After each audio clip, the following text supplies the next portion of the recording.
I have an update on my last video about the planned Al-Quds Day rally on Sunday, and I'm afraid it's not good news. If you haven't watched the video, please do so. The link to it is in the description. But basically, the regime in Iran is holding its annual Al-Quds Day rally this Sunday. This is an annual rally organised by the Iranian regime at the end of Ramadan in support of Palestine. And it's an occasion for the Ayatollahs in Iran to project their soft power, and amazingly, successive UK governments have allowed it to continue to do so. This year there was hope that it would be banned because we had the new legislation, the new National Security Act, the Foreign Influence Register scheme.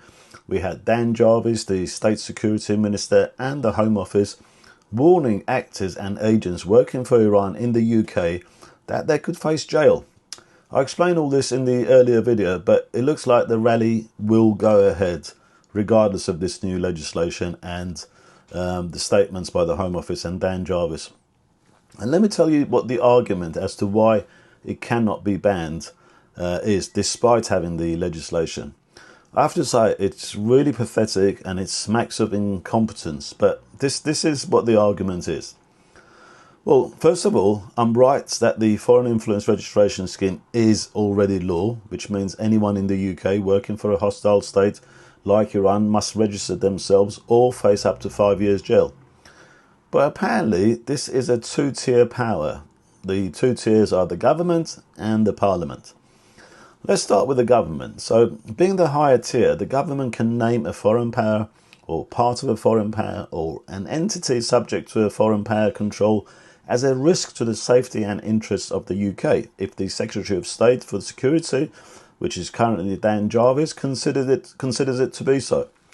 And it looks like Dan Jarvis has. At least my understanding is that both Dan Jarvis and even his predecessor Tom Tugendhat have identified Iran and its outlets as a hostile state. The lower tier, however, with this new National Security Act is the Parliament. So to implement the Act, it requires the parliamentary approval, meaning regardless of what Dan Jarvis has said, they need to vote on it in the Parliament and approve it.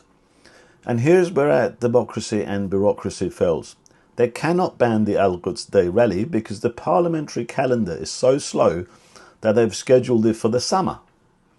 And you can't just blame the Labour Party for this. In fact, the Tories are more to blame because the Act was created by the last government in July 2023, and they did not action Iran when they had the majority in the parliament, when they had all the time to do so. So there we go. I mean, how pathetic is that? Imagine, like, you face a sort of like an imminent threat by a hostile state and say, oh, well, we can't do anything about it. We can't use the legislation. We have to wait for the parliamentary schedule. Crazy. If you want proof of how weak and incompetent UK politicians are, this is it. I mean, every government's first responsibility is to protect its citizens, and look how they're handling a hostile state that chants death to England and is currently, right now, holding British hostages. And in the past it's held British hostages and it's killed and maimed British servicemen in Iraq and Afghanistan. We all know that Iran's regime is a hostile state to the UK. I mean, how frustrating is it when you know the Ayatollahs in Iran have refused to let Britain reopen the British Council in Tehran? Yet they're free to open and run multiple outlets and charities in the UK, and thus spreading their soft power and even holding this annual Al-Quds rally in major British cities. And every UK government, time after time, have said in the last 45 years, they've said, yeah, sure, come and open another outlet, spread your influence, spread your soft power, recruit people here. We're busy with the parliamentary schedule. David Collier, the man who exposes BBC time after time for their links with Hamas, makes a good point. He posted this on his X account. He said, how can government have people thrown in jail for making an online post, but somehow allow supporters of the genocidal Ayatollah regime to take over our capital city? Why is the Iranian-backed pro-Hezbollah Al-Quds Day march allowed when Hezbollah is a proscribed terrorist group by the UK government? Well, the reason is because our politicians are so useless and so incompetent and so timid. By the way, I've written a joint op-ed in the Daily Express. I'll leave a link to that in the descriptions too. Thanks for watching.